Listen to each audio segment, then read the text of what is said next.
O segredo dos historiadores que o seu pastor nunca vai te contar no culto de domingo. Presta muita atenção, porque isso aqui agora vai ferir muito o teu ego religioso. Mas se você quiser sair do mundo da fantasia, você precisa ouvir até o final. Você cresceu acreditando que Mateus, Marcos, Lucas e João são biografias assinadas, escritas por testemunhas oculares, certo? Que Mateus, apóstolo de Jesus, sentou com uma pena na mão e escreveu tudo o que viu. E que João, o discípulo amado, registrou cada palavra com precisão divina. Só que aqui tem um problema. Isso nunca aconteceu. Nenhum dos 4 evangelhos dizem quem escreveu. Nenhum. Zero. Em nenhum manuscrito antigo você encontra alguém dizendo eu, Mateus, escrevi isso. Ou eu, João, estava lá. Os textos simplesmente começam narrando a história em terceira pessoa.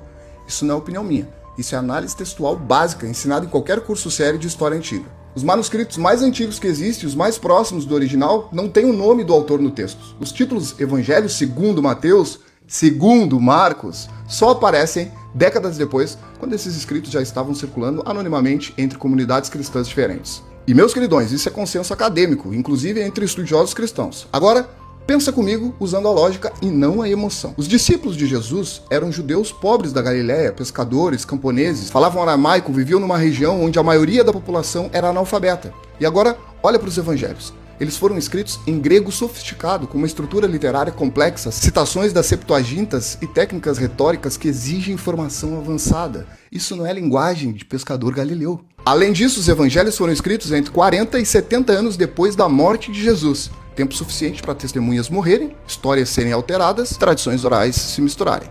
E tem mais. Os evangelhos discordam entre si detalhes cruciais. Genealogia de Jesus, ordem dos eventos, última palavra na cruz, quem foi ao túmulo, o que aconteceu depois da ressurreição. Isso é exatamente o que você espera de textos baseados em tradição oral e não de relatos oculares coordenados. Aqui vem uma prova que quase ninguém conhece. O apóstolo Paulo escreveu antes dos evangelhos. Ele escreveu cartas que hoje estão no Novo Testamento. E sabe o que ele nunca fez? Ele nunca cita Mateus, ele nunca cita Marcos, ele nunca cita Lucas, nunca cita João. Ele nunca diz como está escrito no Evangelho de João, no Evangelho de Marcos, porque esses textos ainda não existiam como você conhece hoje.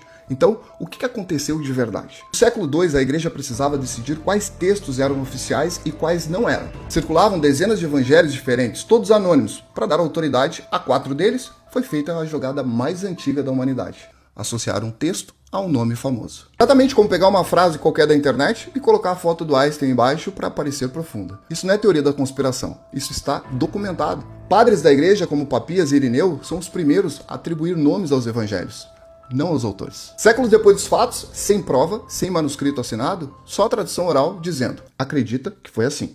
Ah, mas isso destrói minha fé, Robson. Não.